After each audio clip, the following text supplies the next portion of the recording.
영어 몸 시리즈 7번째 시간입니다. 오늘은 죄에 대한 거짓말에서 자유하는 법입니다. 우리가 살아가면서 순간순간마다 의식하지 않으면 많은 거짓말들이 우리를 속입니다. 오늘은 죄에 대한 거짓말을 살펴보겠습니다.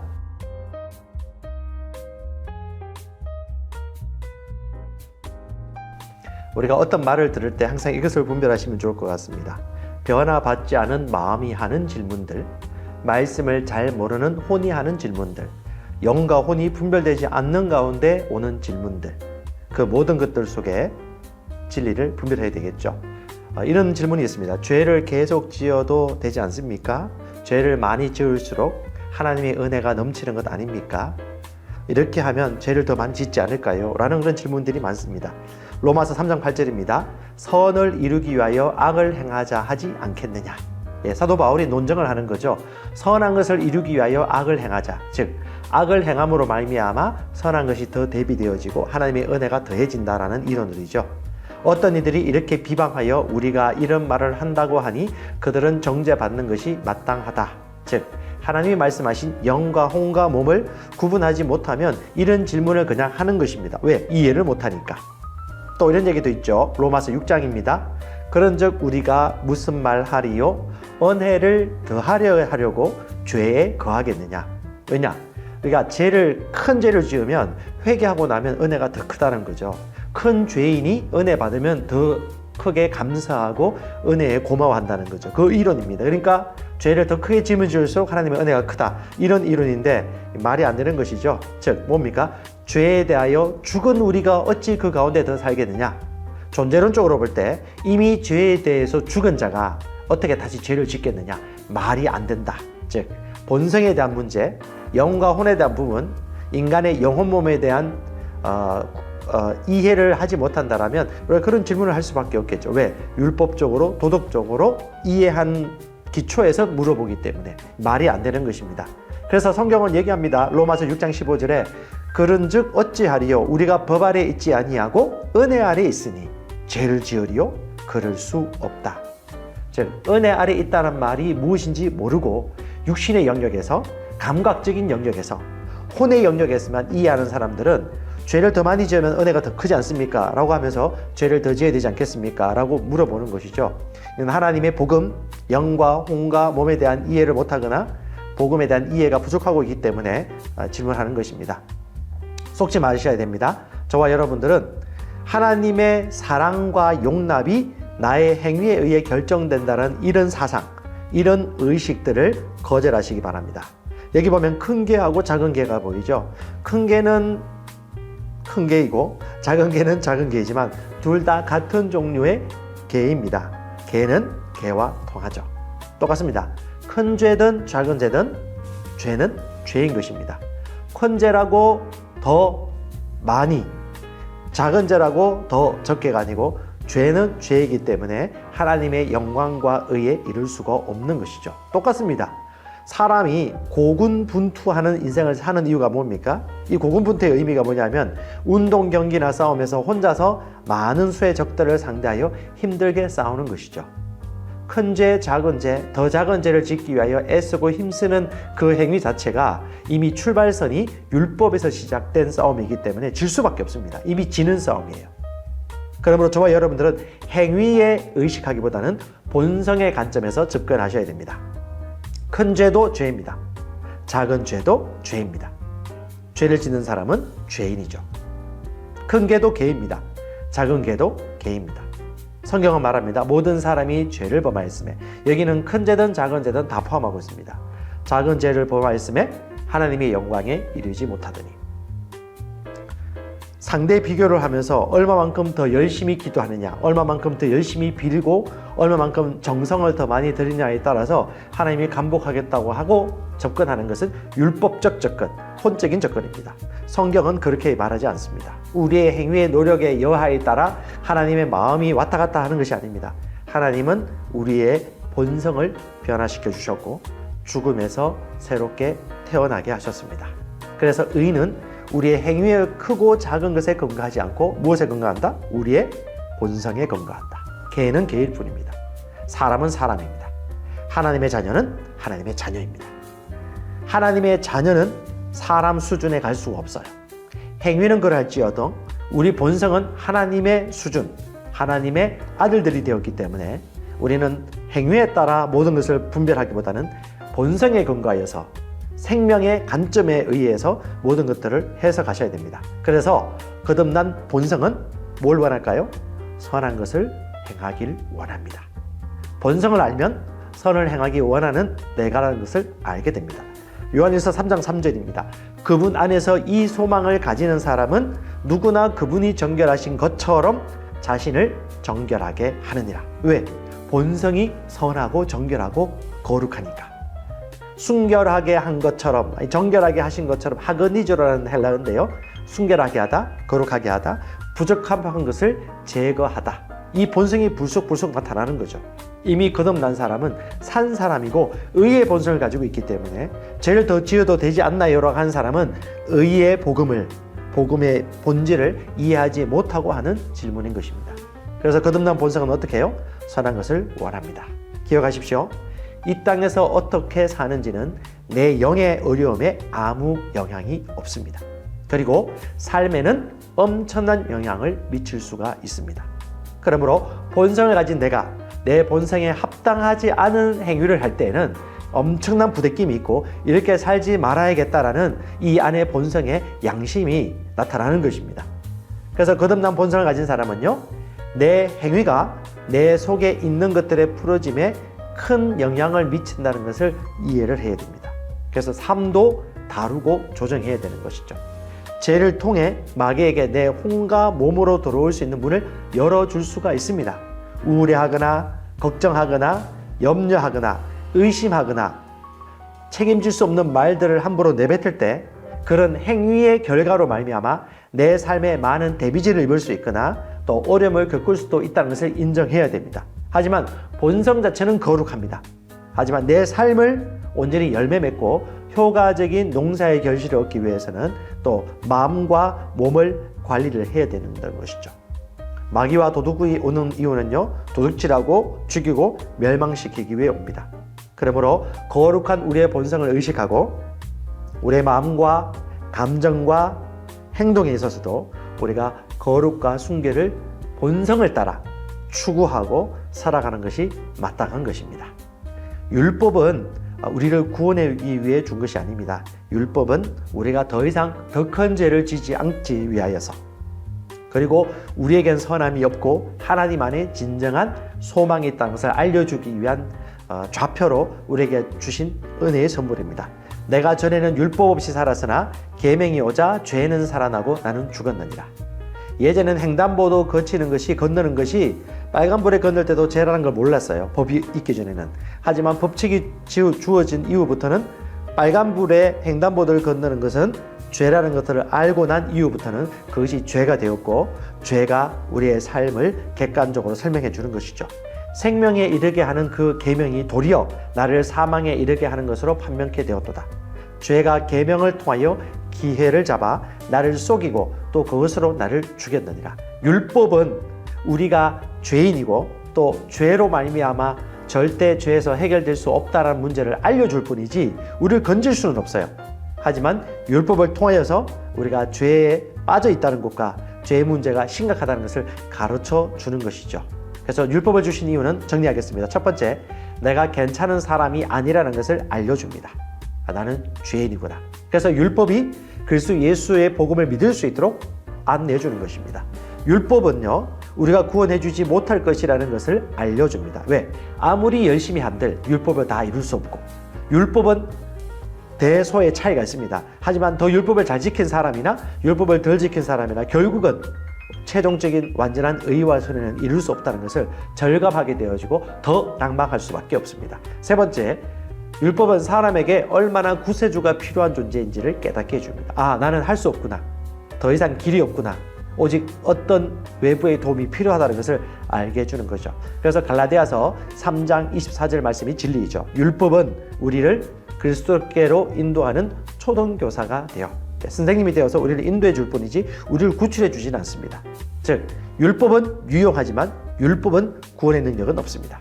율법은 우리를 복음이신 예수님께로 인도해 줍니다. 아, 내가 애써서 율법을 완성할 수 없고 구원에 이를 수 없구나. 하나님을 믿어야 되고 하나님을 신뢰해야 되는구나. 내 높아진 마음을 내려놓고 하나님이 내 삶의 주인이심을 인정해야 하는구나 라는 것을 깨닫게 해주는 것이죠. 예를 들면 여러분, 율법 속에 내 부모를 공경하라는 5계명이 있습니다.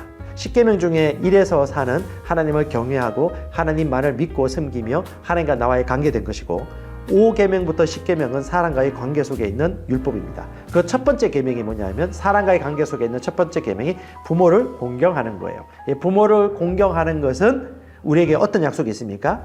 너에게 준 땅에서 너의 생명이 길리라고 말씀했어요.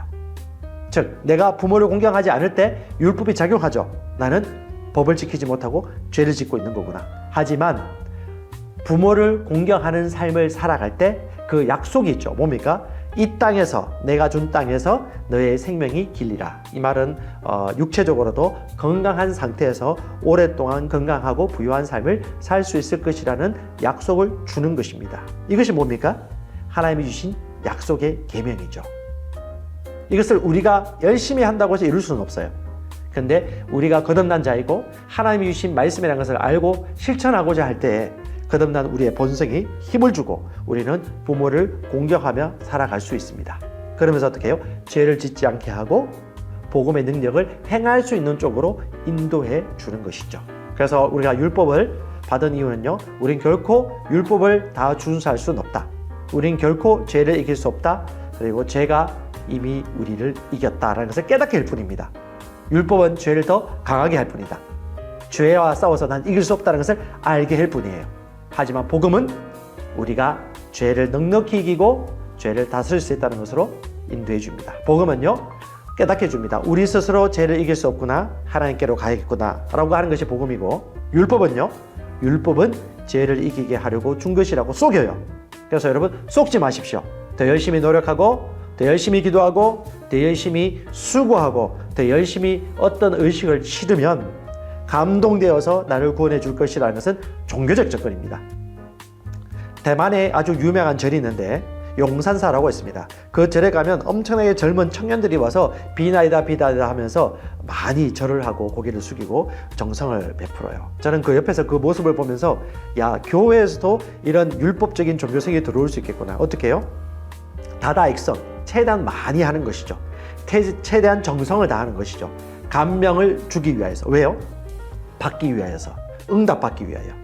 기독교는 그렇지 않습니다. 복음은 그렇지 않습니다. 복음은요, 이미 하나님이 우리의 아버지가 되셨고 하나님이 하늘과 땅에 속한 모든 영적인 복을 우리에게 주셨기 때문에 감사함으로 그것을 알려주게 할 뿐이고, 하나님이 그 마음의 중심을 보시고 때가 되면 우리에게 공급해 주시는 것이지, 주님의 마음을 어떻게 하든 바꾸기 위하여 우리가 열심히 애쓰고 노력하는 율법과 종교와는 다른 것입니다. 율법은 죄를 이길 수 없습니다. 하지만 율법에 속으면요, 죄를 이길 수 있게 해주는 것이 율법이라고 속아 넘어가서 율법주의적인 삶을 그리스도인도 살 수 있습니다. 그래서 여러분 기억하십시오. 그리스도인은 그리스도 예수 안에 있는 복음으로 말미암아 이미 거룩해졌습니다. 완벽해졌습니다. 의로워졌습니다. 우리의 속사람, 우리의 영은 완벽한 존재가 되었습니다. 누구처럼? 그리스도 예수처럼 거룩합니다. 그리스도 예수님처럼 완벽합니다. 그리스도 예수님처럼 의롭습니다. 우리의 속사람 안에 있는 영이 하나님이 거하실 만큼, 성령님이 거하실 때 영원히 떠나지 않을 만큼 거룩하고 온전하다는 이 진리에서 절대 뒤로 물러서지 마시기 바랍니다. 성경은 얘기합니다. 그리스도인은 이미 거룩해졌다. 고린도전서 3장 16절, 하나님의 성전은 거룩하니 너희도 그러하니라. 고린도전서 6장 11절, 너희 중에 이와 같은 자들이 있더니 주 예수 그리스도의 이름과 우리 하나님의 성령 안에서 씻음과 거룩함과 의롭다 하심을 받았느니라. 아멘. 이미 거룩해졌습니다. 이미 씻음과 거룩함과 의롭다 하심을 받았습니다. 하나님의 말씀은 진리입니다. 진리가 말하는 대로 우리는 인정하고 받아들입니다. 그러므로 거룩하니까 저절로 거룩하게 사는 것이지 거룩하게 살기 위하여 애쓰는 것이 아닙니다. 정리하겠습니다. 내 행위에 근거한 내 의의는 얘기합니다. 거룩하게 살아야지, 거룩하게 살아야 한다라고 얘기합니다. 하지만 복음과 의의 본성은 뭐라고 말하죠? 거룩하게 살기를 원합니다. 나는 거룩하게 살 것입니다. 본성을 따라 행위가 따라가는 것입니다. 율법은 얘기합니다. 거룩하게 살기 위해 애쓰는 사람. 복음은요, 거룩함의 진리를 알고 있기에 그냥 거룩하게 살아가는 것입니다. 거룩하기 위해 살기 위해 애쓰는 사람은 복음을 잘 모르기 때문에 그렇습니다. 내가 이미 거룩한 자이기 때문에 거룩하게 살아가는 것입니다.